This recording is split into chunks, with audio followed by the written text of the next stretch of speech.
where as a high schooler, she won numerous awards as a young artist. And she went on to earn college degrees in art and psychology. She completed her Jungian training in Boston in 1988. Both of her two sons were born during her training and are now young men, a computer scientist and a physician. Santa Fe was home for her family for nearly 11 years, where, among other things, she was an activist for animal rights and helped to pass anti-cruelty legislation in the state of New Mexico. Penny has worked for nearly 50 years with individuals, families, and groups in a wide variety of settings. Currently, she sees private clients in Cambridge and in South Deerfield, where she has lived the past 13 years. She's on the board of the Jung Association of Western Mass and was a member of the training board of the C.G. Jung Institute of Boston, where she now serves as a senior training analyst, supervisor, and faculty member. Her deepest interests include accessing the heart of creativity through dreaming, active imagination, nature, art, and writing. Working with the wake of trauma in people's lives, she invites a creative response, helping to develop one's spiritual life.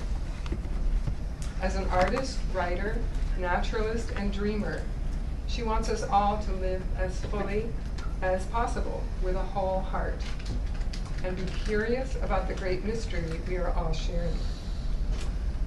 Her recently published book is Polishing the Bones. It's available for sale here tonight. It's not one of the cheapies, so, but well worth.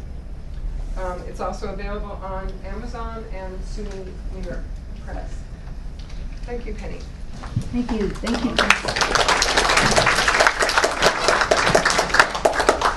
All right, I'm going to struggle with this sound the whole time, so you'll have to let me know if you can't hear me. Thank you, Chris. Thank you, board. Thank you, volunteers. Thank you, Tech, Smith College. Thank you to all of you who have come out tonight on a lovely Friday night. And the Red Sox are playing, Fair reminds me, so he will be leaving by 9 at the latest, and it's a gift that he's here. And I don't know about the rest of you, but it's been a very long week. Very long week, very intense week. And I want to dedicate my talk tonight to my very dear friend and colleague and poet, Jane Plotko, who I helped move through her dying all year, and she just died several weeks ago. So I'm just coming out of, another realm. I'm going to be talking about dreaming animals. I'm going to start with some material around the Northwest Indians on the coast. And I'm going to talk quite a bit about shamans for a while. And I'm going to encourage you to recognize that there's a shaman in each of us, and we need to contact that part of us. I will talk about the bird realm and some dreams. I'll talk about the horse realm and some dreams. And I'll talk about the dog realm and some dreams. I probably have too much material for tonight, and I might just throw it out the window and go into a discussion. I'm talking about shamans first because we're going to be talking about mysteries, and we're going to be talking about the darker realms of nightmares. And you need someone to help you with those nightmares. So get your shaman right on your lap. And we will talk about death as well. Some of the dreams will be from a woman I worked with for many years, and I helped her through her dying, and her dreams over the 8 years were astonishing, and I wrote about them. I have permission to use all the dreams and the artwork. There's a couple of images from the internet, but thank you, Sky, by the way.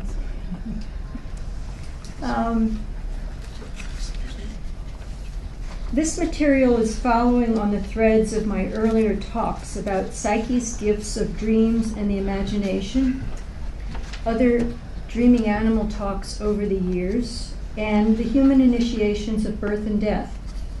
They're all vast subjects that I will continue to circumnavigate till I'm no longer on this plane.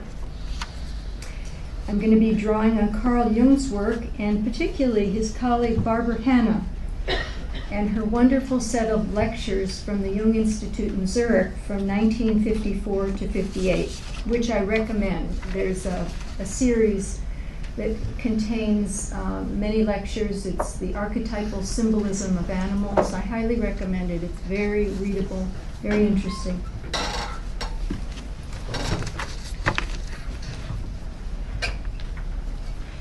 Hannah says, animals are still in touch with absolute knowledge. The animals in our dreams and in active imagination are the ones who can lead us to the source of natural life. And I want to be clear that animals are their own nations. We do a lot of projecting on animals, good, bad, and indifferent. But I really want to recognize them as beings in their own right. And whatever happens inside of us may be triggered or set off by our association with them, but animals are beings in their own rights with different languages and capacities than us. And we can only hope to tap into those in ourselves.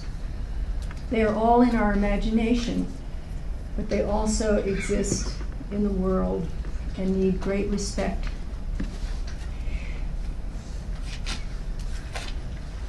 So ask yourself for a moment, what or who sees us in the darkness? And who can see us in the darkness? Who can see in the darkness? Actually, we can turn the lights down a little bit too. That'd be good.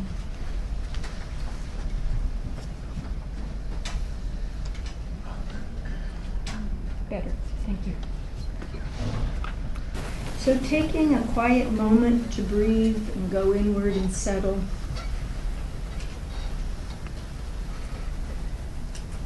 As much as I've tried to organize this presentation, kind of the Noah's Ark of the Psyche, she's had her way with me again, and we will start with the deer, who literally appeared and crossed in front of me one morning.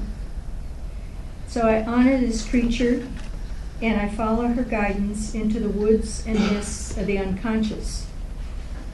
We're entering the darkening time of the year.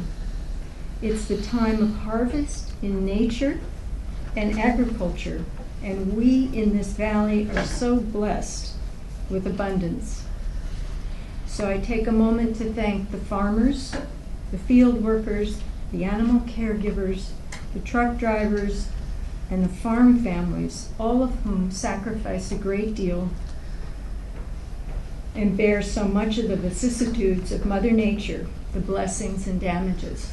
So we are very fortunate. So right now we're sitting in a metaphoric longhouse around a metaphoric fire. We are in a place of gathering and listening, just as our ancestors here did. The Native Americans who came before us, listening to stories and discussing tribal matters, communal events. This is a time of stories to hold us through the natural night and the dark night of the soul, with its mysteries both light and dark, the nightmares and the numinous. Currently, and probably before, and maybe ahead of us, we are in a collective nightmare of political chaos and countless traumas. This is a time of death and rebirth.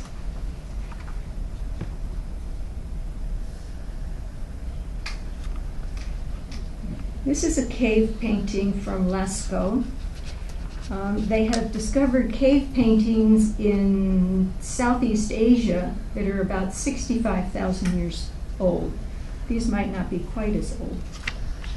The deer is a shamanic shapeshifter in many parts of the world. In Greek mythology, she's a form of the goddess Artemis, the many-breasted mother of beasts. And Artemis is also the goddess of birth and swift death. Deer woman in Native American visions and stories is both beautiful and dangerous. Deer appears as a Buddhist and Hindu symbol of swiftness and gentleness of the spiritual. She is the conjunction of heaven and earth. And the deer in the form of the hart or stag is a symbol of Christ and the thirst for the spiritual. It's hard for me to turn all the way over here and get sound, but okay.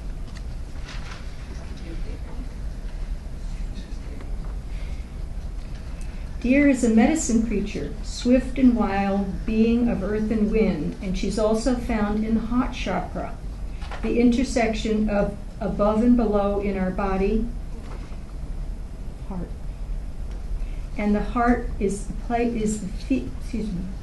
heart as feeling is the seat of the intersection of human and divine experience and Christ consciousness. Dear, we honor you and welcome your gifts and guidance tonight. And I think I'll quickly tell you a dream. Where are you? Somebody just told me this. There you are. When I started Jungian training, it was 1978, I had my interview. And the dream I had the night before the training interview was I was handed a tile, an ancient tile, and it had dolphins on it. And it was actually an exact copy of the tiles at the palace at Knossos in Greece. And I'd never had a dream of dolphins before. And of course that was quite a discussion in the meeting.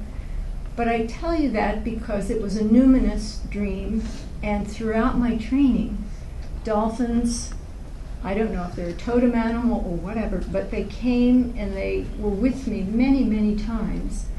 And when I finished my training, I started to go in the wild swimming with them and having more dreams and doing artwork. And I think about 2 years ago was the last time I was with them in Hawaii.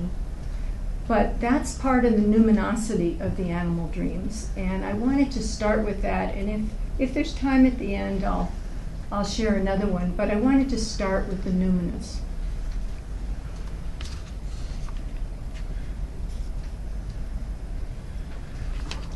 This is, wait a second. Yeah, this is, oh, thanks.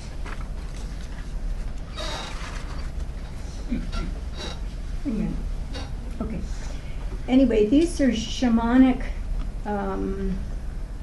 pieces of art. The first is an Oklahoma, 1200 to 1600 Oklahoma, USA shaman mask. The one at the top is more recent Inuit art, and in it you see the shamans are animals, or are the animals shamans? It's back and forth, back and forth. And the small picture is a more modern picture drawn by a person in analysis, and you see how the horns are, or the antlers are coming out of the ears. So it's not only up here, but it's clairvoyance, but also clairaudience. Some people have gifts in the realm of hearing, whether it's inner voices or outer voices. And here's my favorite shaman. This is a Siberian shaman. And he or she, it's not clear, has two branches. And the branches are from the tree of life. And the tree reaches to the center of the earth and all the way into the sky and the heavens. And on top of that are birds. And birds are traditionally, and in an ancient way, the animal that communicates with the deities and the sky gods. So I don't know the exact date of this, but it's pretty old. The images of cave artists include paintings of numerous animals and shamans, sculptures, animal masks, etc. Shamans can be female and male. Sometimes the shamanic initiation is childbirth. They are medicine people and spiritual guides. And in ancient Greece, the servants of the archetypal healer physician Asclepius were called therapeutes, and they're the forerunners of the psychotherapists and dream tenders of today. Folk tales, fairy tales, mythology, and dreams have all aided individuals, families, tribes, and collectives across time and place, and they each help us to face our fears and the mysteries, especially death. Charlie, would you like to come up? Sure. This image is a glass sculpture by Susan Point, who's a Shalish Native American of Northwest origin, and it's a modern piece. I've asked Charlie to read a short tale. Hi, I'm Charlie. I'm a storyteller. And the name of the tale is Raven Steals the Sun, Stars, and Moon. How's the voice? Can everybody hear me? Yeah. Okay, good. In the beginning, there was no moon or stars at night. Raven was the most powerful being. He made all of the animals, fish, trees, men, and everything else. He had made all living creatures, but they were all living in darkness because he had not made the sun either. One day, Raven learned that there was a chief living on the banks of the Nass River who had a very wonderful daughter who possessed the sun, the moon, and the stars in carved cedar boxes. The chief guarded her and her treasure well. Raven knew that he must trick the villagers to steal their treasure, so he decided to turn himself into a grandchild of the great chief. What he did was he flew up on a tall tree and he turned himself into a needle, a hemlock needle, and the needle, it fell into the daughter's drinking cup and she filled it with water. When she filled it with water, the needle fell into her drinking cup and she drank the needle, not realizing she was drinking the raven. So inside the chief's daughter, Raven became a baby, and the young woman bore a son who was dearly loved by the chief and was given whatever he asked for. His grandfather doted on him. The stars and the moon were each in a beautifully carved cedar box which sat on the wood floor of the house. The grandchild, who was actually Raven, wanted to play with them and wouldn't stop crying until the grandfather gave them to him. As soon as he had them, Raven threw them up through the smoke hole and out into the sky. Instantly they scattered across the sky, and although grandfather was unhappy, he loved his grandson too much to punish him for what he had done. Now that he had tossed the stars and the moon out of the smoke hole, the little grandson began crying for the box containing the sunlight. He cried and would not stop. He was actually making himself sick because he was crying so much. Finally, the grandfather gave in and gave him the box. Now that he had tossed the stars and the moon out of the smoke hole, I just read that. Anyway, the grandfather gave in and gave him the box. Raven played with the box for a long time, suddenly turned himself back into a bird and flew up through the smoke hole with the box. Once he was far away from the village on the Nash River, he heard people speaking in the darkness and approached him. "Who are you, and would you like to have light?" he asked them.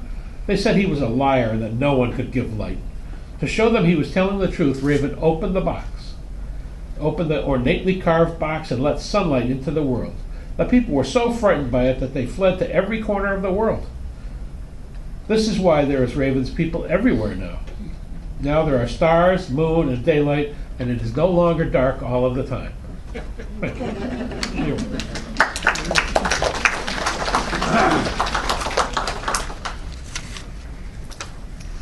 Much of the mythology of the sky world is associated with ancestral beings descended from the sky and transformed into humans, and they founded lineages. The The sky world is the domain of Raven, who was present at the beginning of time, before the first humans. Raven is both a creature of real and supernatural, current and historical, as well as bird, human, and many other creatures, due to his ability to transform. Like all sky creatures, Raven can, from above, observe events as they are unfolding and choose to participate or simply witness. Driven by curiosity and mischief, the trickster Raven is always in search of new wonders and secrets. Raven loves to meddle in the affairs of humans, mythic beings, and the natural world, creating a state of chaos, which is evident still today.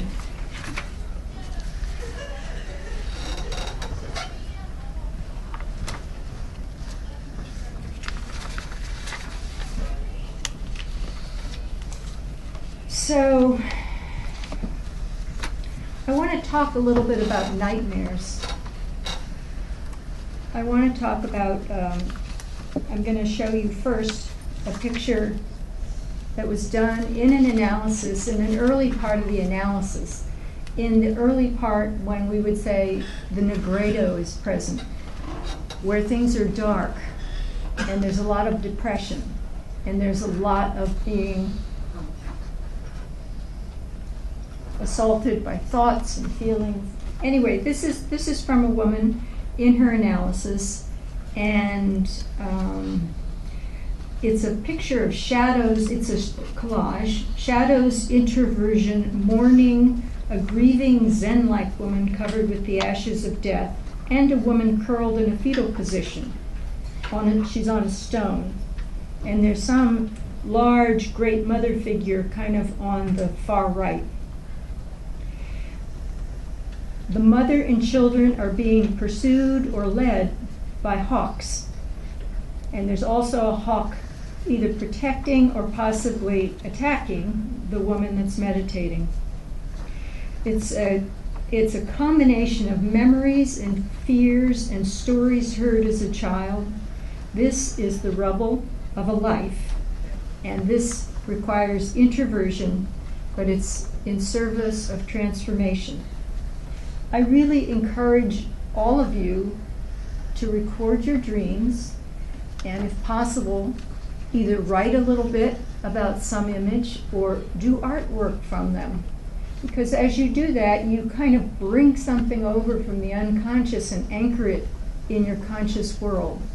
And my experience is that images and symbols are milk for the soul, and they're forever giving.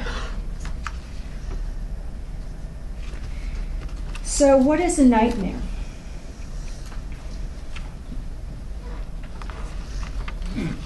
This is a classical European painting that, and I'm sorry I didn't look up, it's a public image, but this is a European painting called The Nightmare. And it's night in a bedroom. There's a woman with a grimacing incubus, mythic creature, sitting on her chest, making it hard to breathe. And in the curtains, there's a terrifying horse. And you can see the whites of its eyes. Has she gone unconscious because she was hurt? Was she drugged? Was this incest? Was it rape? Was it an assault? And I can't help but think that this is relevant.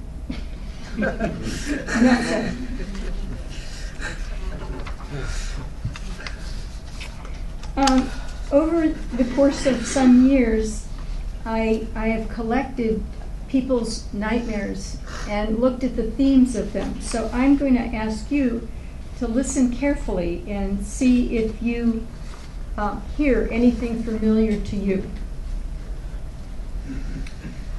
In certain groups, I've asked them to write the nightmares down. So,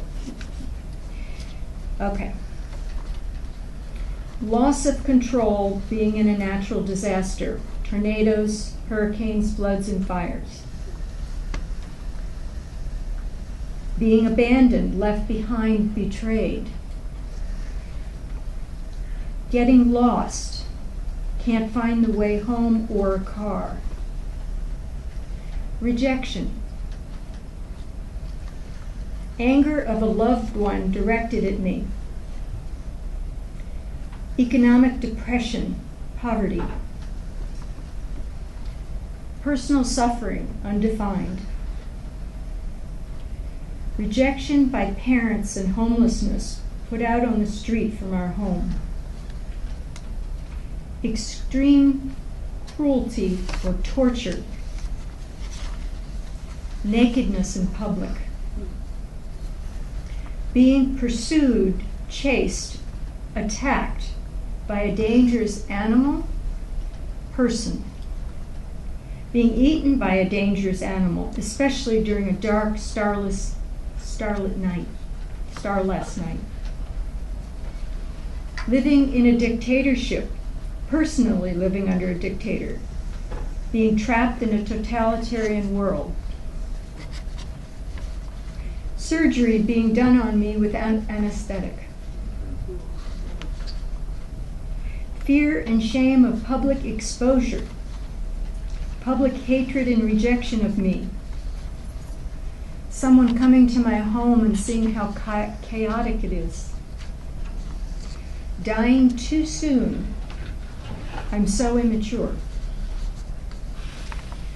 Dropping, descending, falling into an abyss. Feeling paralyzed and unconscious. Sudden explosion, something blowing up nearby. Fear of the unknown side of the modern world. Confronting death in war or apocalypse. Haunted house. Driving a car without brakes from the back seat on a steep hill, careening out of control, or trying to go uphill and being unable, crashing. Aloneness, rape, suicide. Waking in pure terror without any image. Having no air or water. Terror of change. Failure to complete something, endless frustration, obstacles to accomplishment. And here's the last one, which I think is very important. Fear of aging, the nightmare of prolonged illness, and all the personal losses that come with that.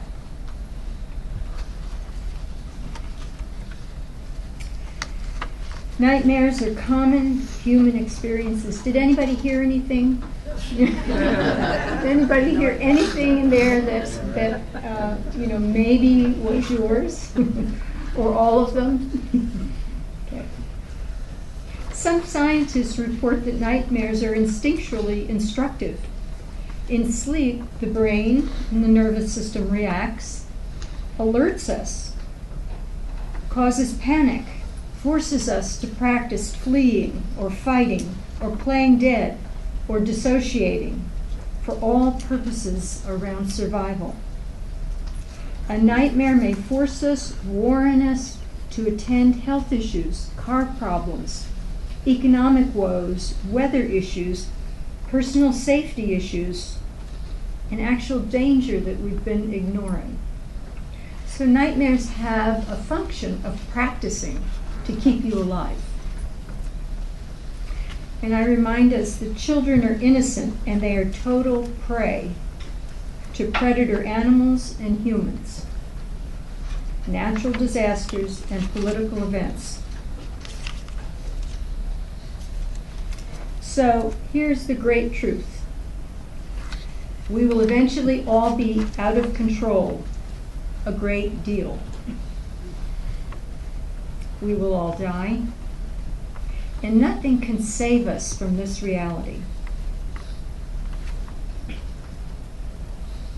And this is a picture of a shaman, and it's called dismemberment. And part of the traditional training of a shaman, and it's not necessarily linear, but it might just happen to the shaman, is being torn to pieces, falling apart, being torn up.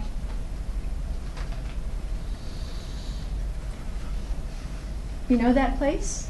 It's dissociation. That is part of the experience of dissociation. And this is a blackout, sometimes through drugs, sometimes through overwhelming overstimulation. And we utterly cannot cope, and we go unconscious. Now, any questions so far? Yeah.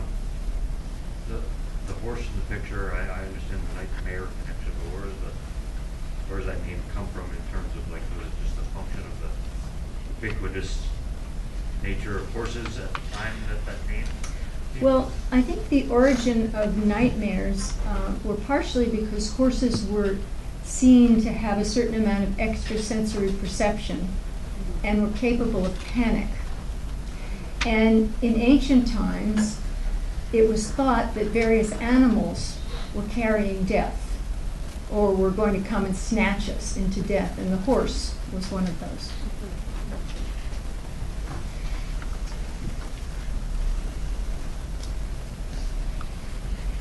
So this is death, and this image on the left is from the National Geographic. It's of an ancient woman who was unearthed somewhere near Mongolia, and her horse was buried with her. So they indicated that she was probably a woman of status. And she's rather well preserved, I might say. The three carts of the skeletons these are all northern New Mexico images on the right. And death is often seen as coming to carry us away by cart, by chariot, by boat, such as the boatman, that we need coins to pay the ferryman to cross the river Styx. An animal can come to get you and carry you. Dolphins also carried people to the beyond. And in modern time, hearses. In northern New Mexico and Central America, images of death are very prominent from beginning of life. There's celebrations, there's the skeleton is ubiquitous in the decoration, etc. And there's the Day of the Dead, which is November 2nd. And that's a time when families go to the graveyards and bring food and flowers, and they picnic and visit with their ancestral, recent or older ancestral relatives, and talk to other people who are there in the community. But children from the very beginning are exposed to those images, and there's a certain awareness and possibly acceptance that death exists, whereas in our culture we rarely see much in the way of skeleton images, except on poison. You don't even see that anymore. I wanted to mention the little Pixar movie, Coco. Has anybody seen that little movie? And that's all, it's a lovely little movie. It's about a little boy who wants to play music, and it's forbidden during the Day of the Dead, or at least that's what he was told. It's a wonderful little movie if you are interested in seeing a Hispanic-oriented movie, number one, and sort of how the Hispanic culture deals with death. And it's actually quite joyful in many ways. And from ancient Celtic time, there were rituals of All Hallows Eve, and Halloween grew out of that, and that's been passed down and celebrated, honoring the cycles of nature. And I remind you that we too will be harvested. Who here celebrated Halloween as a child? who didn't. Well, there's a few people who didn't. Can you remember your costumes? Does anybody want to volunteer what they were? Two-headed monster. Two-headed monster. A hobo. A hobo. Ghost. Ghost. A witch. Witch. That's good. A horse. Half a horse. Do you have a friend? Well, I remember when I was 7, I was a skeleton. And I got so scared at one of the houses that I ran all the way home all by myself. I left the kids. And I will just never forget, in the dark, that little, little black suit with all the bones on it. But it terrified me.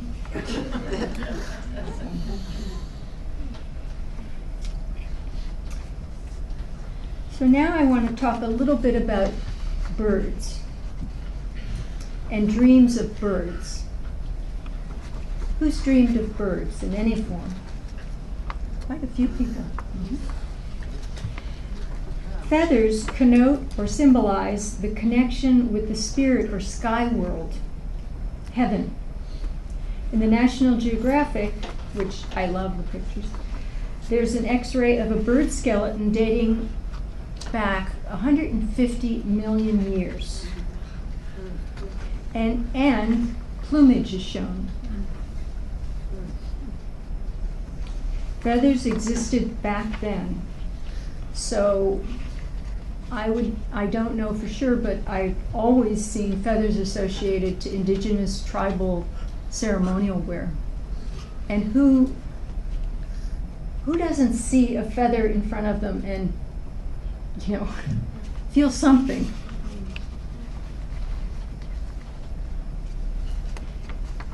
When the great asteroid struck the Earth 66 million years ago, it was thought that the mass extinction of dinosaurs occurred due to that. But birds survived. And the birds that primarily survived were ostriches, ducks, and chickens. And they have found 48 million years ago hummingbirds and the swift. So birds have long been associated with numinosity and the airy spiritual realm and holiness. Some birds were aquatic. Aphrodite's sacred bird was the dove, and the Buddhist symbol of the royal Garuda bird was a holy, colorful messenger from the sky. The white dove is often seen as a symbol of peace and reconciliation, a symbol of the Holy Ghost and Christ. In the Old Testament, Noah sent a black raven and a white dove. I'm really condensing the story. But he sent them to see if land was found, which meant that the great flood was receding. The black raven was never heard from again. Very independent, not taking care of anybody else, gone. But the white dove came back bringing a branch so that there was land and that the great flood was over. The phoenix is a mythic bird often depicted as golden and is known to rise from the fire of death, and it also represents reincarnation. Has anybody dreamed of a phoenix? It's pretty rare. Yeah.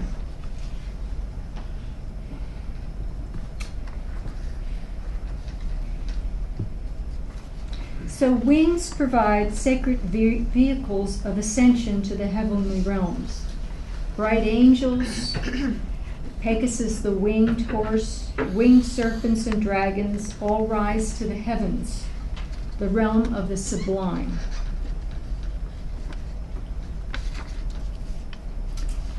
These are owls. The one on the left is from the old Egyptian period, a sculpture, and the one on the right is from Mount Sugarloaf, the trail on Mount Sugarloaf. After I had taught an animal class one day, the following day I took a walk in the woods, and in broad daylight with people around, here was this I think that's a barred owl. Is that a barred owl? I think so.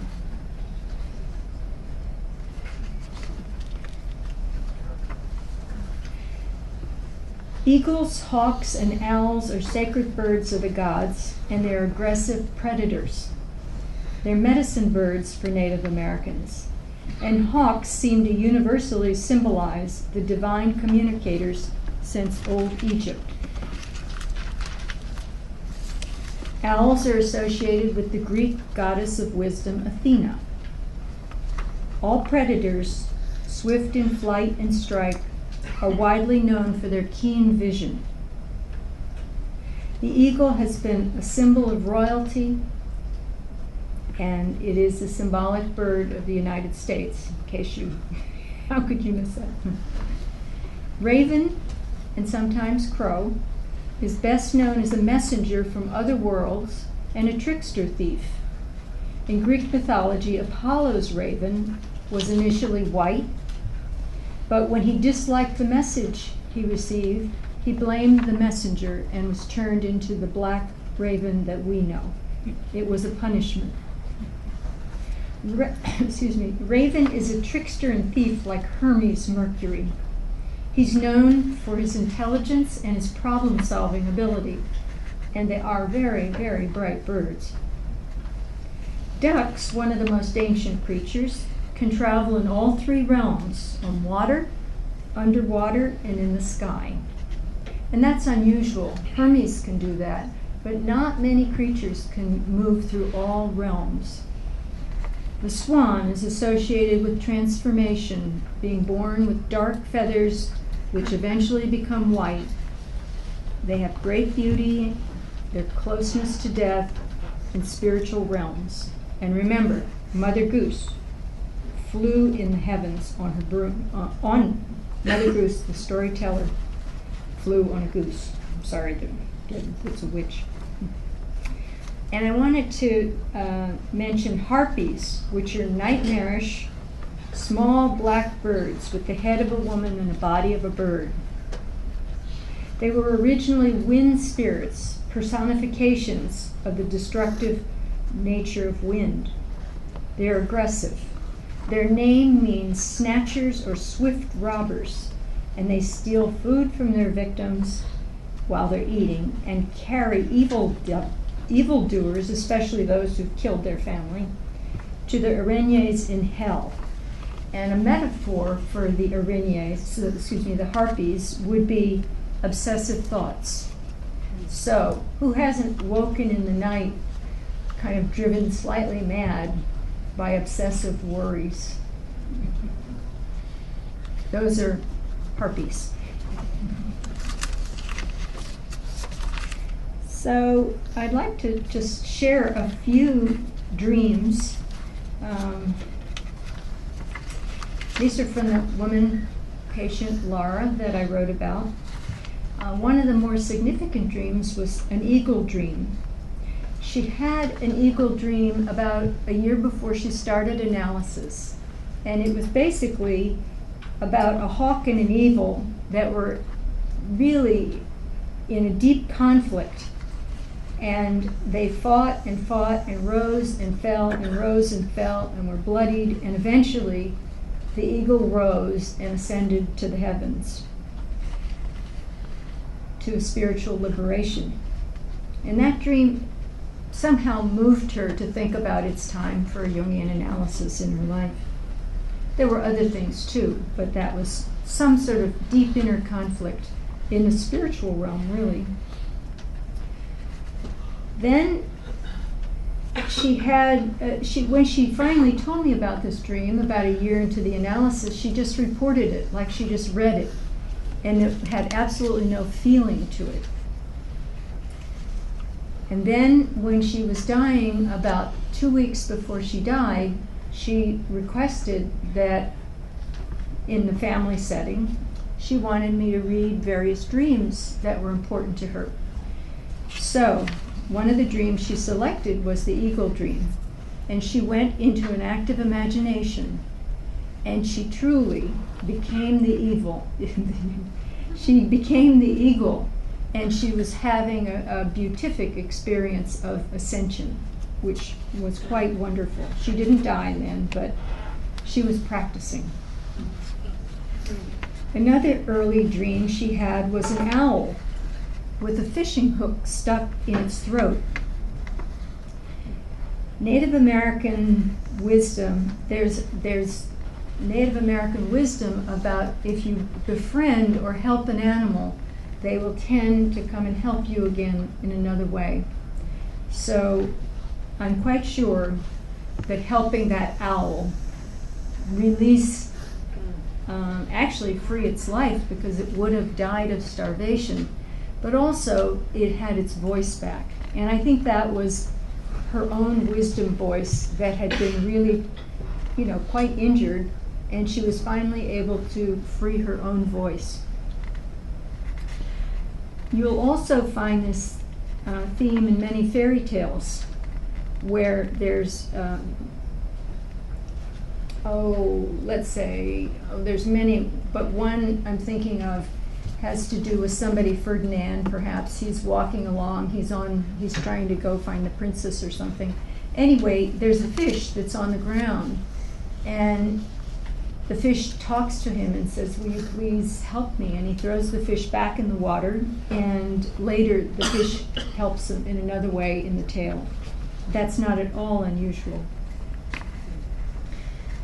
In the later part of her analysis, she had built a studio for art, something she really wanted to accomplish in her life. When the studio was finished, she had a dream that morning of a pair of red birds in the studio, and they were carrying a red banner. So it was a dream of pure joy and luminosity and celebration. And very close to her death, the vision 1 week before was, she said to me and others in the room, "I see a flock of ravens outside." Oh, maybe that's a group of men in black. And I think this is an important dream. I want to share the whole dream with you.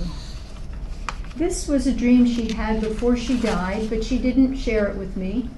But she put it in her journals and gave me all the journals to take home and gave me permission to write from them. And so I didn't hear this dream until after she had died.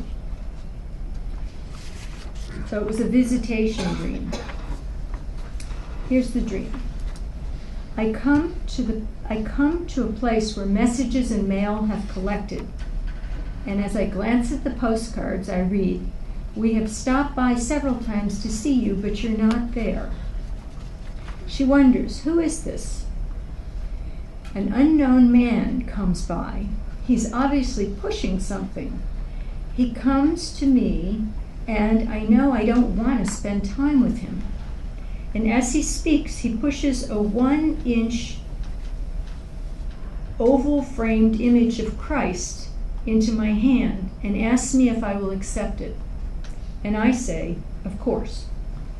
The man looks relieved and moves on. Later, I am sitting on my cot with mail piled on my lap. The little Christ souvenir slips down off my lap, and I gather the mail together and lay it down with some of my treasured finds. And she used to walk in the woods and collect dead animals, not too far gone, and she'd bring them home and sketch them and study their feathers and their fur, and then she'd take them back, she'd put them in the freezer, and she'd take them back to the woods. She called them her treasures. So anyway, the mail slides down along with the treasured finds, which are dead bodies of some small rodents and bats. And as I lay the mail down, the creatures, come to life. It's as though they've just awakened from a deep sleep. I'm quite surprised, and for a moment I wonder if it has anything to do with my accepting the Christ token. I think this is silly, but I can't be sure. I'm drawn to the animals and feel that they teach me everything I need to know. And I think that was freeing for her. That was her dream. She didn't need to share that with me.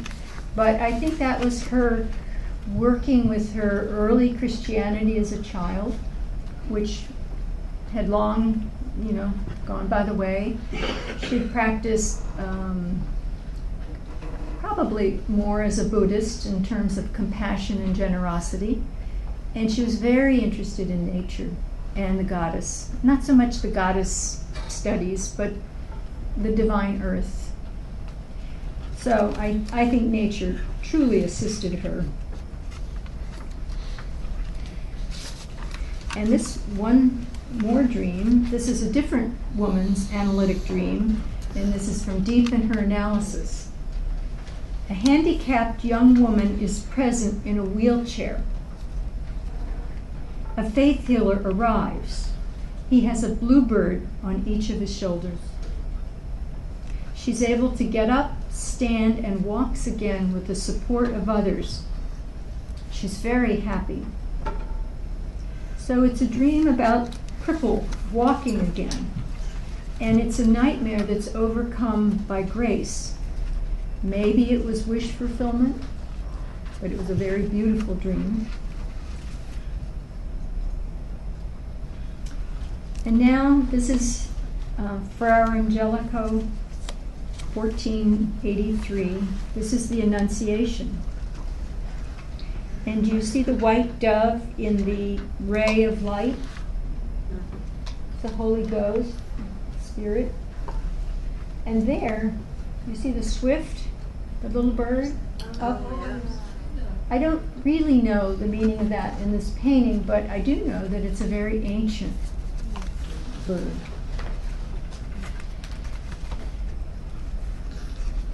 I'll stop there for a minute. Does anybody have anything to say about birds or bird dreams? I had a very meaningful bird dream that stayed with me more than almost any other dream I've had. I was walking in the streets up the street in Northampton. My daughter was small in real life, and in my dream she was small and she was walking out ahead of me. She was only about 3, but she'd gone to cross the big intersection. I saw that she was ahead and that she was with other people, and I realized she was safe, but was still concerned that she was so far ahead. And then suddenly, there was a boom, a sonic boom, some kind of absolutely, utterly loud sound that was on another scale of sound, and it made every single person in all the scene that I'd just been so caught up with this drama of suddenly was silent and fell to the ground. And when all of us seemed to slowly be rousing up again after the sound, the effect of it was gone. But I realized that we all had no emotion. And I realized that why was because that sound had, although it spared us and other living things, it had killed every bird. And so people no longer had feelings as we knew it. It's a bit of a nightmare, huh? Yeah. Yeah. Thank you. Anyone else? Anything to do with birds? Okay. So now we're going to talk a little bit about horses. And I wanted to say I have a special debt of gratitude for horses and dogs, because I have learned the most from them about the mysteries of birth and death.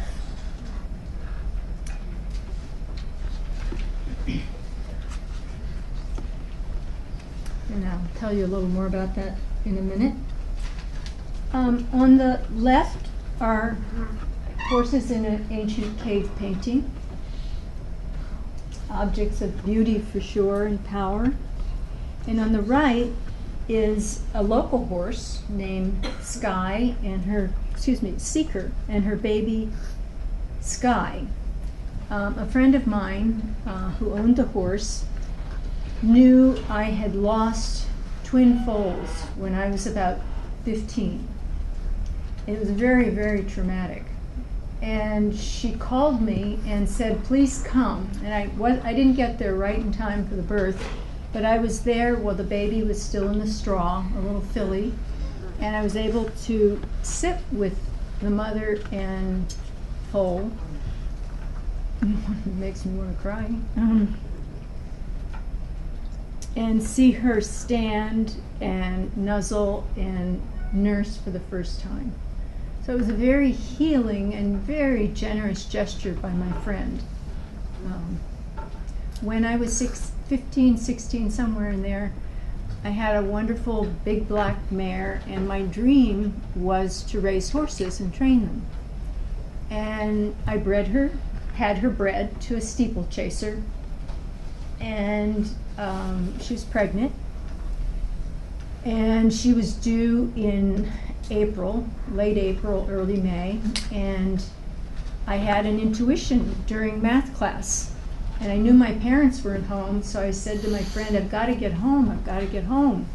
And her mother came, and when she got me to our driveway, I ran into the field, and the mare was down.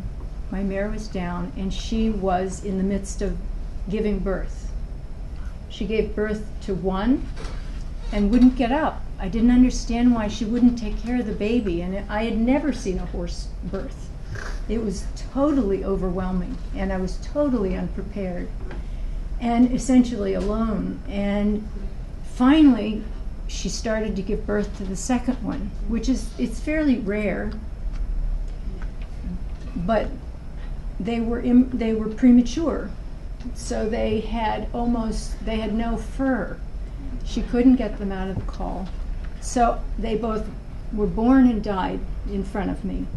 And I was in utter shock. I dissociated. I went mad. It was all very quiet.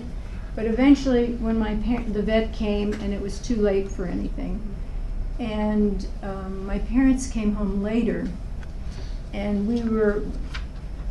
I was really in shock, and my father saw a dog trying to take the colts down the field, and he raced to them and got the bodies and put them in a gunny sack. And I remember following him mute as he took them and buried them and put a big white rock on the grave. And that was really one of the most kind things that I could imagine anybody doing. And it has taken me my whole life to understand that was an initiation. That was an overwhelming initiation of birth and death to me. And I'm still integrating it.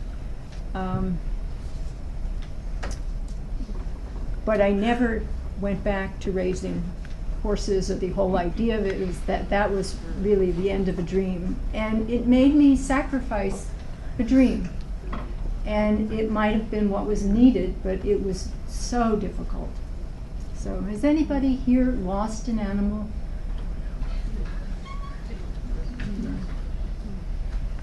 And it's often one of the first ways we see death is a companion animal in a family. And it is a very important teaching. And often we do get to see them dying or their dead body, and most of that has all been hidden from us. Sometimes it's just too traumatic if we're attached to that creature. So anyway, horses are a very great teacher to me. And this is just an images of beautiful horses,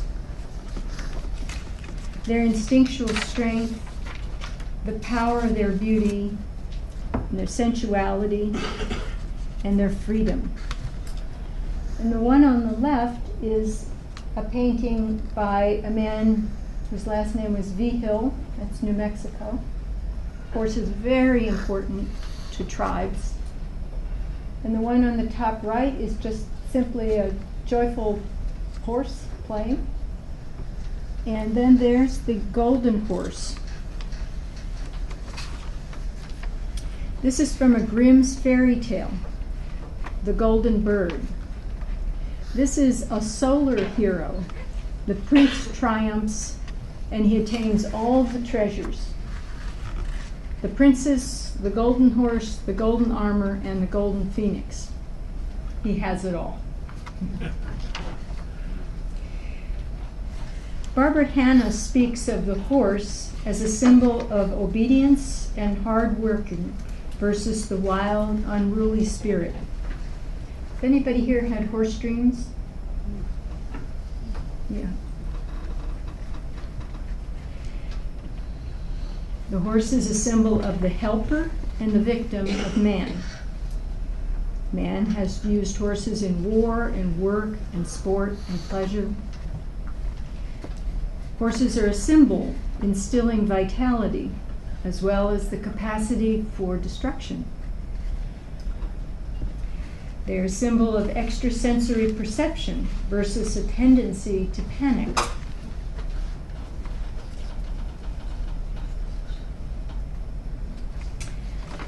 And the horse symbolizes instinct and libido,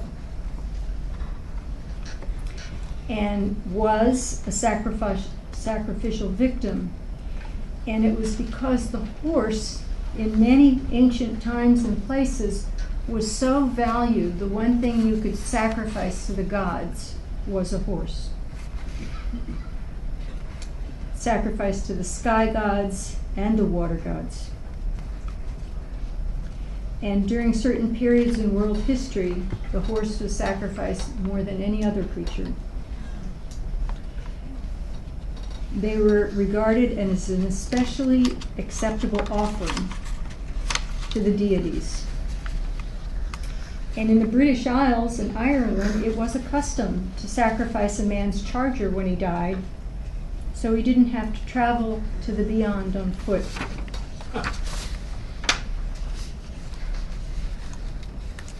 And I want to read you a little bit from Hillman, who wrote a little book called Dream Animals in 1997, and it's illustrated by Margot McLean. It's a wonderful little book, and he talks about horses. Let me see if I have the...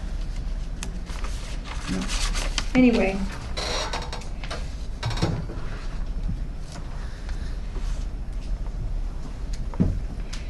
one of the things he talks about is that the Buddha, when he took up the ascetic path, when Prince Siddhartha took up the ascetic path, he dismissed his charioteer and he had no further use for his horse, Kanthaka.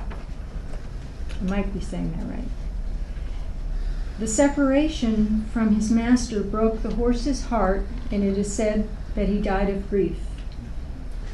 Thus did the Buddha do away with and no longer needed horsepower.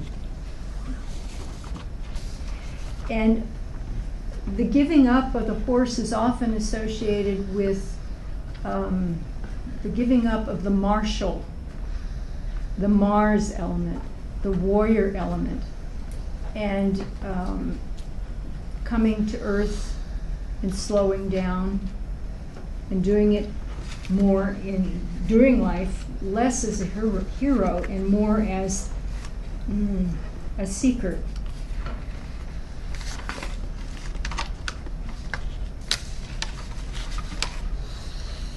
This is a dream of a very active, physically strong, middle-aged woman. She dreams. And she has a very detailed description. I couldn't find a copy of it, but basically she describes an old wooden barn with a very large, strong, draft-type horse. And he's talking to her in his deep, low voice, sharing instructions and wisdom. He tells her with no drama that she must cut off his head, his great head, and look inside the body. and there she will find all the answers to her questions of life. She's very, very upset and crying and hugging him and nuzzling his sweet-smelling neck, his coat. She does not want to do this. The old horse is very wise and says very calmly that death is to be expected. It's natural. It is time. She didn't do that in the dream, but that was the message. And this particular woman had gone through her life as a workhorse for her family and many, many bosses. She was being asked to sacrifice a familiar attitude of life, the workhorse, and to exchange it for one of meaning and reflection and introversion rather than pure action. And one more horse dream. A young woman in analysis nearing labor with her first baby reports, I'm riding, really just holding on to a horse running at full gallop through the night. Intense speed and power and pure wildness and exhilaration. No fear, I'm just clinging though.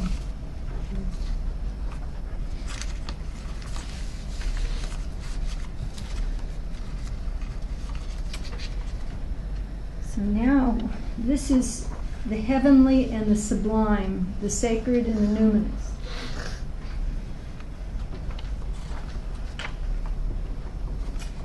On the left is an ancient Tibetan Buddhist prayer flag, and it has the symbol of the wind horse. And on its back, you can see the flaming sword of wisdom and discrimination. And as the wind blows the prayer flags, the prayers are released into the atmosphere and to the heavens.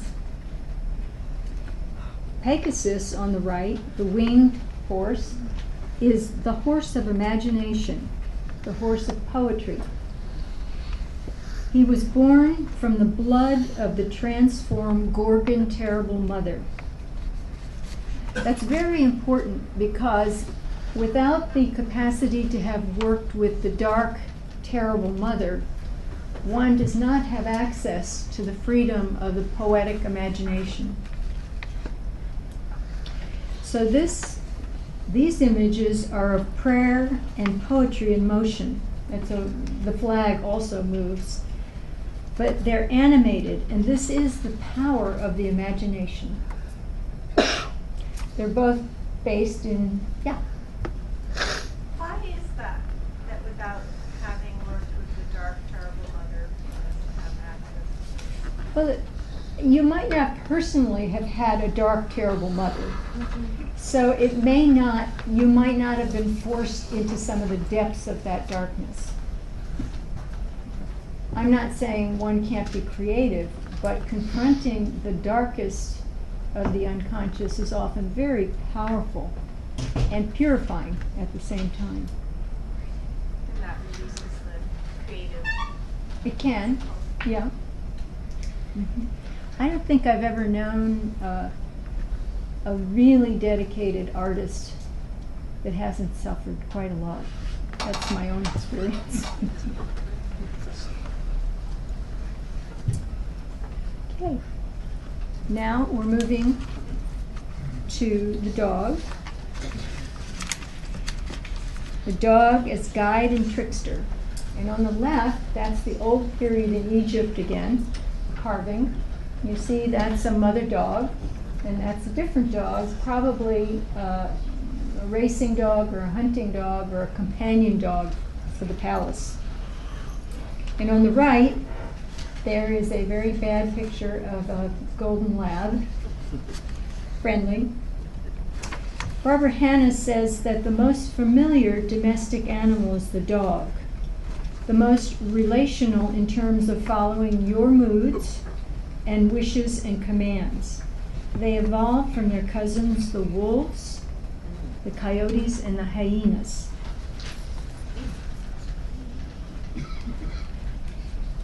They have wonderful maternal instinct. What's much more frightening is if you've ever been around actual dogs fighting, or if you've been around a dog with rabies. It can be very, very scary. And sometimes when there's a female in heat, I would be very careful not to get between the female and a loose male if they're both non-spayed or non-neutered. There's such instinctual power.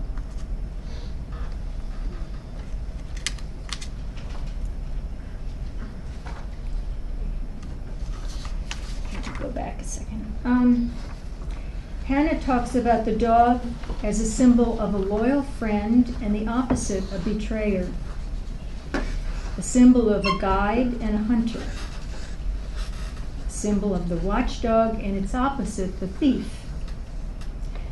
And the cousin coyote is also known as one who steals fire, like Raven, but the coyote also stole the fire from the gods, and both of those are metaphoric for stealing consciousness from the gods. And you need to be a thief to take consciousness from the gods. You have to be brave, and you have to be very, very clever.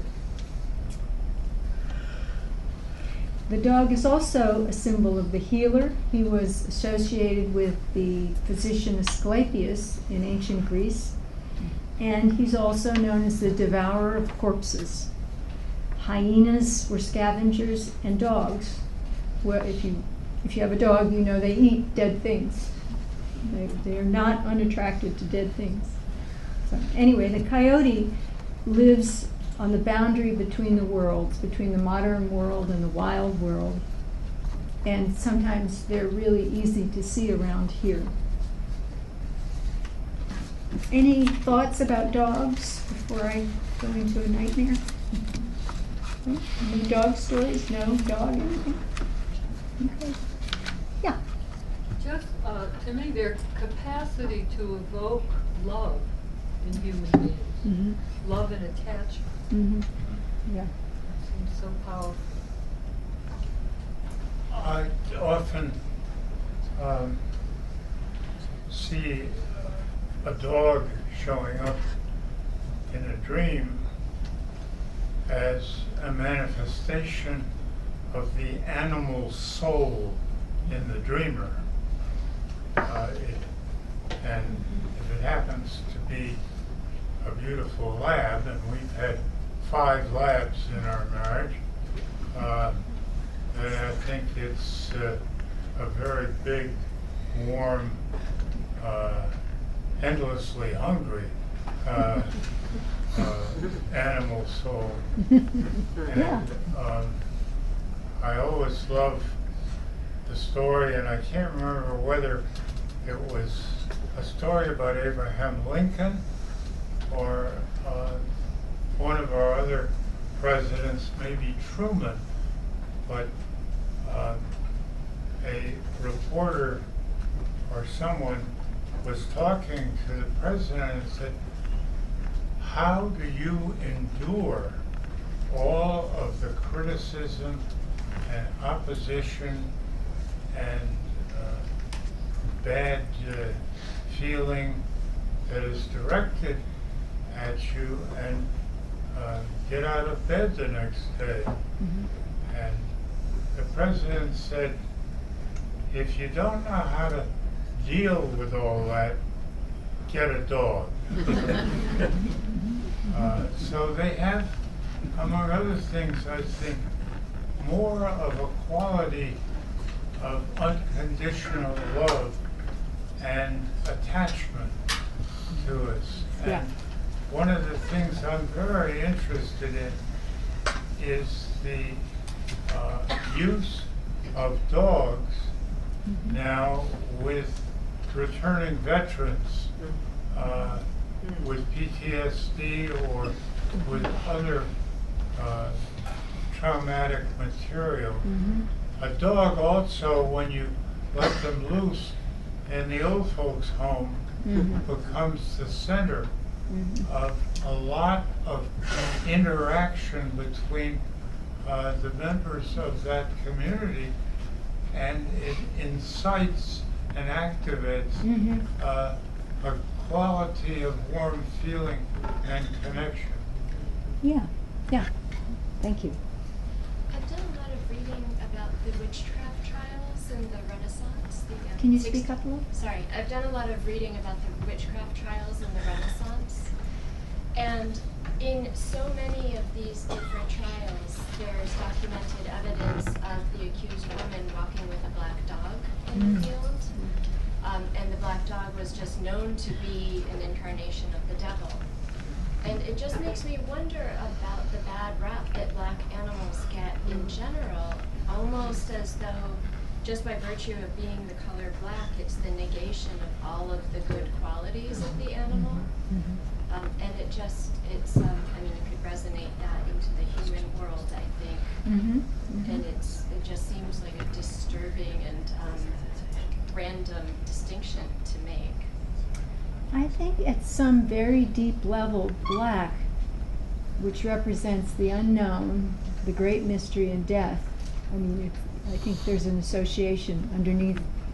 I mean, there's many subtle parts, but I think things that are black we can't really understand. They're mysterious. Yeah. Black cats too, and black horses, and yeah. Carrying the theme, I just remembered I recently worked with someone who is on a national level is very involved with the political situation, the selling of a candidate, for example. And in the dealings with that, as a woman, things became totally heartless, totally I can't understand what was. What her job was, you know, we have a large business of people who sell candidates when there's an election. Sell candidates. No, yeah, how to win, Okay. whether it Alright. be your candidate or it be something that's going to be on the ballot. Okay. And she was involved in that, and over a 2-year period, I mean, that's her work. A Smith student, by the way, and very good at her work. But over a 2-year period, it was so ruthless that she eventually became very ill. And she went from one medical doctor to another, and finally to very expensive people, blah, blah, blah. She wasn't better. And anyway, she was a former patient of mine when she was a student, but she saw me on the street, so she said, will you see me? And I saw her, and I decided, I said, what you need is a puppy. And I want you to get a puppy, and the puppy will heal you, will remind you of how to heal yourself. That's what I was thinking. The puppy will teach you how to heal what the damage that was done. And she did, and it did. And I'm not kidding. Okay, great. Thank you. But it's important about what the animals, the animal in us needs. What do we need? And the animals as giving us what we need when the culture isn't. Right. In fact, the culture was killing it. Right. Thank you. I don't think it's been Can't hear mentioned. you. I don't think it's been mentioned, but I've had a lot of dreams about dogs, and someone pointed out to me that the dog can be a representation of the dreamer's bodily instincts and their connection to the instincts, how the instincts are being treated, how the dog is acting in the dream, or what's happening to the dog in the dream, how other people are treating the dog in the dream. So I found that to be very helpful. Good. Anything else for Amanda? So this is an image, a painting by Meinrad Craighead. I've showed you her work in some other presentations. This is called Blood and the Dog Masked Nightmare of Childhood, or it's what I'm calling it. But that creature has a dog mask, and it's bleeding, and there's blood all over the floor. When Meinrad was a little girl, her beloved grandmother lived in, I think, Arkansas, and she would visit her in the summers. And she told stories, and she was just a magical woman. And Meinrad was outside a lot and played with dogs, etc. But when I was reading her biography, she said that her Mima, her beloved grandmother, took a medicine. She had some sort of illness, and it was an opiate of some sort. And that was probably in the 1930s, so I don't know which one, but for the pain. And I wondered if some of the stories of Mima were fueled by the opiate. I don't know. But she was very close to the unconscious, and it's also possible Mima was a bit psychotic. I'm not quite sure. But one of the things she would do is she would play tricks on this little girl. And one of the times she was wearing a dog mask at night. She would dress up in a dog mask and trick her. And this is, to me, in a way, the dark side of the trickster, the sadistic side of the trickster. This is cruelty to a little 7-year-old grandmother who totally trusts her. I'm not actually sure of the details of all that, but the point is, children conflate, images and experiences and all kinds of stuff like that. She had heard that her grandmother died of hemorrhage, or a very, very large hemorrhage. So this is a painting of a memory of the dog mask, which she was terrified about, and the blood, and all the blood on the floor, and being scared in her bed as a child. And does anybody remember having childhood nightmares? Yeah. Do you remember any of the themes of the nightmares? I had one that was an animal theme, and it was that animals would come and cover my floor at night, and it was a repeated dream when I was very, very young. Uh-huh. Did you tell anybody? No.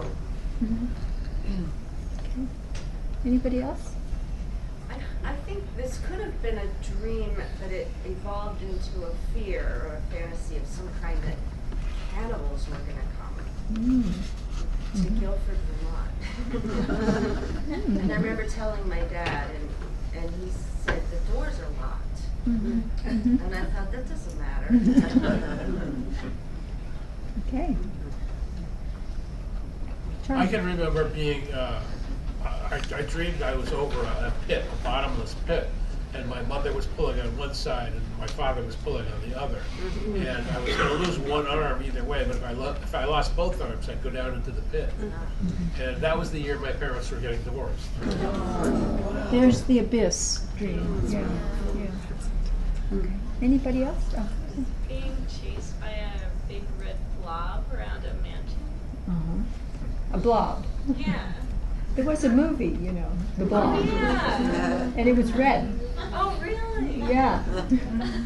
I haven't seen a piece of that. Yes. Can you talk about insects? Well, I could.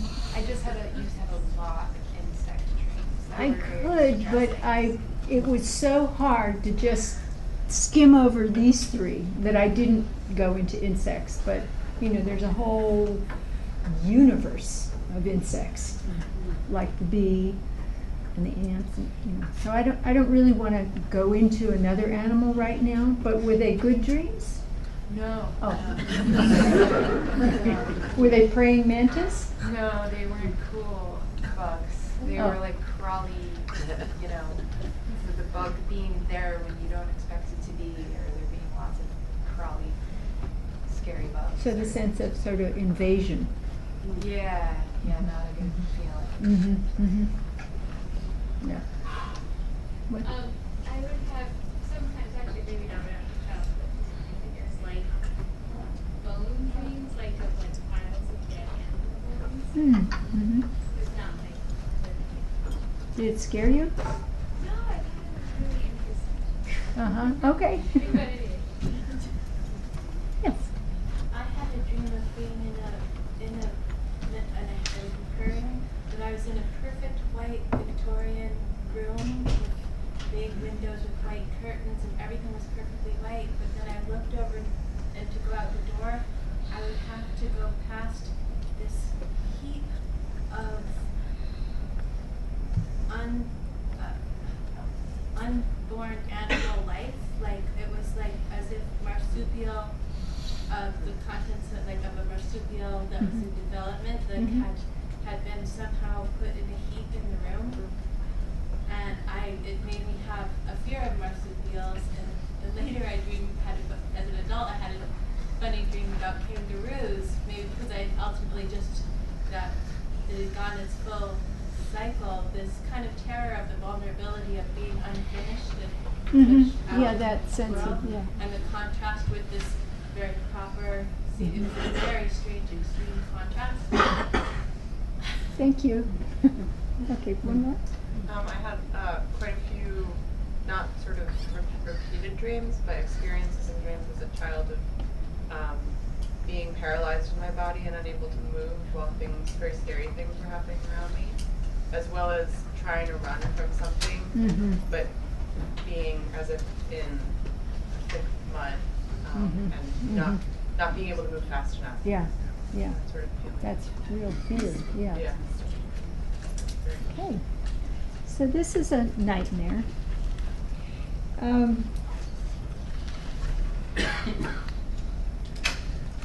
As adults, we continue to be prey to predators. Occasionally, they're animals like the local sharks on the Cape near Truro. But really, the most dangerous animal for us is other humans, and particularly if you're a female. There is danger via domestic abuse and assault and their predatory practices. And I think it's so very, very tragic that our worst predator now in modern times is ourselves. Okay, now.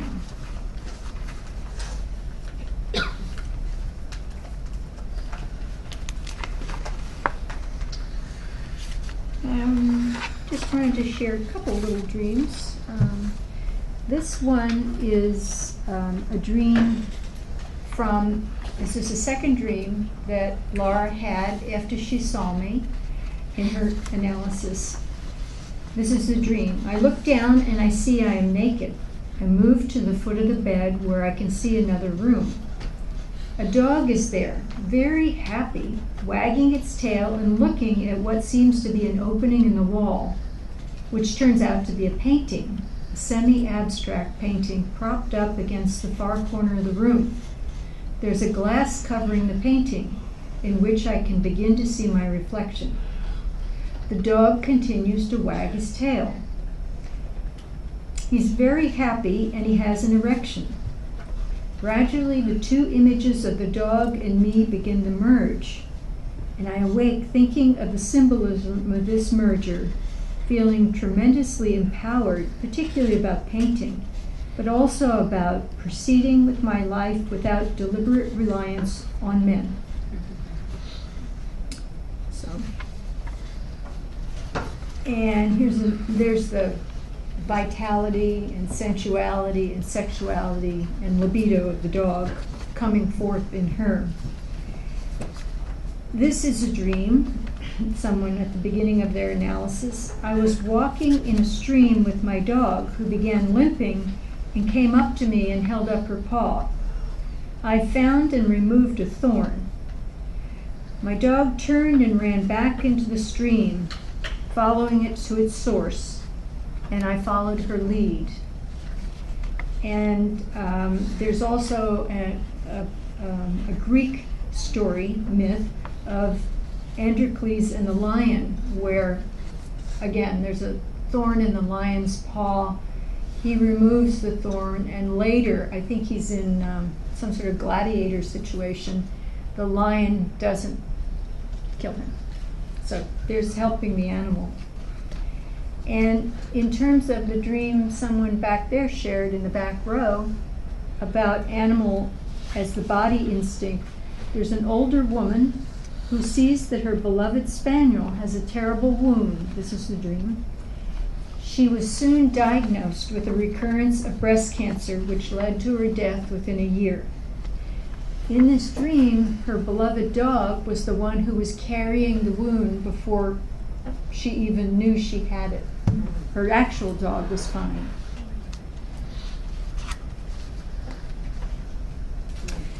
I wanted to say something about the mythical dog Cerberus, also known as the Hound of Hell, a three-headed dog who was a guardian to the underworld. And what I hadn't realized is that he was a guardian preventing the dead from leaving. What goes on in Hades stays in Hades.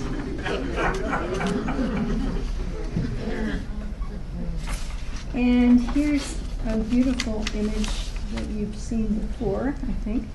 And this is the companion animal. This is a man who's dying, and I'm not sure if he's at home or at hospice, but I love this picture of the relationship and the tenderness and the peacefulness. I just love this image. And I have known people who could not let go into their dying until their companion animal was put on their chest. Dogs are also known as psychopomps, or guides of the soul, and having one's companion nearby when dying can be very helpful. Anubis, the Egyptian deity who cared for and prepared the dead for their journey, was the dog-headed god, and he would weigh the deceased's heart against a feather, and it determined where that soul should go. And the last dog dream I'll mention is after Laura, the person I worked with, died, her best friend, who had to be in another state, wasn't able to be at the dying, and I was asked to call the friend in the morning, maybe about 2 hours after the death, and her friend picked up the phone and said, "I already knew. She came to me in a dream this morning. She appeared all pink and rosy, says she feels wonderful and I could walk forever." And there was a golden retriever with her.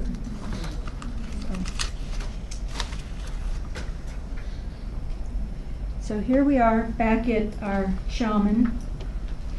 And I think I'll read this last dream and we'll be complete. This is a dream. And this is my dream. And I had this dream during a very difficult loss. I'm traveling alone and stop at a small, simple motel that seems to be in the southwest. It's dry and dusty, and it seems to be built into the side of a hill. I'm in my room, sitting on the edge of the bed with two small brown birds, humble like sparrows, one in each palm of my outstretched arms, bent at the elbow, palms up. It seems like a gesture of openness, like a Buddhist mudra. As I hold them, the one on the right is very alive. I feel its soft feathers and its tiny, fast heartbeat. And the one on my left palm, also soft, but seems stunned or dead. I sit holding them for some time. When it's time for me to go, I place the birds on the bed and gather myself, my things, packing and loading up my car. I return to the room to check on the birds. I immediately hear the birds singing and chirping and see them hopping on the bed. They're both well. I notice that someone or something, an unknown helper, possibly a handy person, entered the room while I was gone and opened the window. The window was secured. The windows were secured open with pieces of wood, like branches, or maybe 2x4s. Yet the birds are not flying away. They're not fleeing. They are hopping about with the fresh air and light coming into the room, and they have a choice to fly away, yet they have not. They are a pair.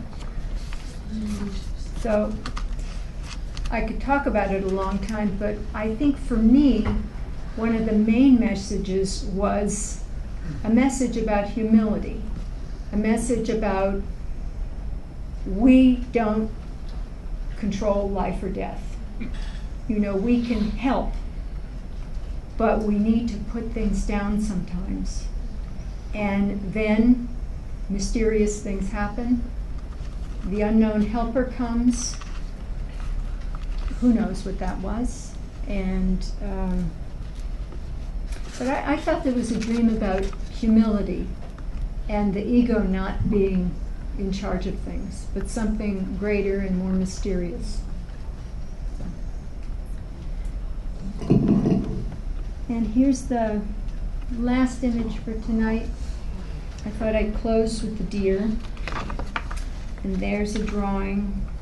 We're glimpsing the deer disappearing into the light. Okay.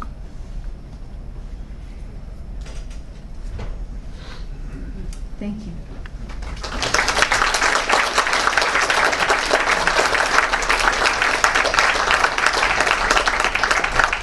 Any other questions or discussion? So, yeah. I wanted to ask two questions. One about shamans. Are they very similar in different parts of the world? And then my second question is, if you look at, I have Native American animal cards, and they have certain definitions, and I'm wondering if in other places around the world there's other definitions to what these animals would be. I think there's some general overlap, but you know, there might be some specific things to an animal coming out of an indigenous artist and tribe in, say, the Navajo culture. And I think shamans they're an archetype, and they're an archetype of a healer or one who can relate to different worlds, and usually in a helpful way.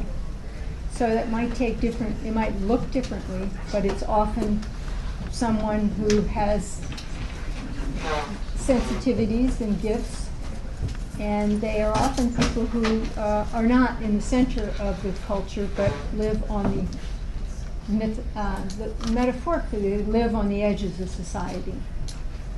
So I was just in Mongolia, and they have shamanism is something that is practiced there a lot now, or still now. Yeah. And it seems like it's different than, and it's very close to Siberia, which is where shamans originally started.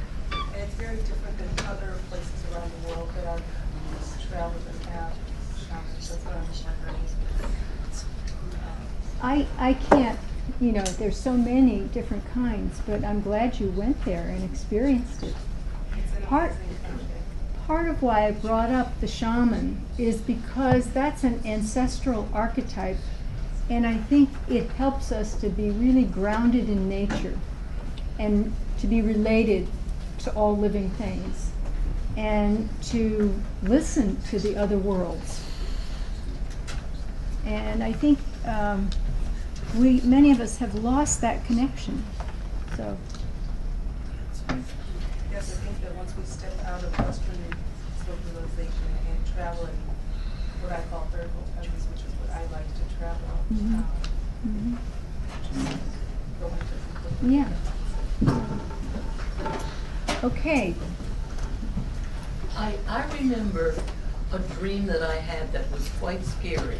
I was running around a house in the dark, trying to keep someone out, and I would hope I would get to the door to lock it. Mm-hmm. But once I got around to the back of the house, I remember I couldn't quite get the lock to work.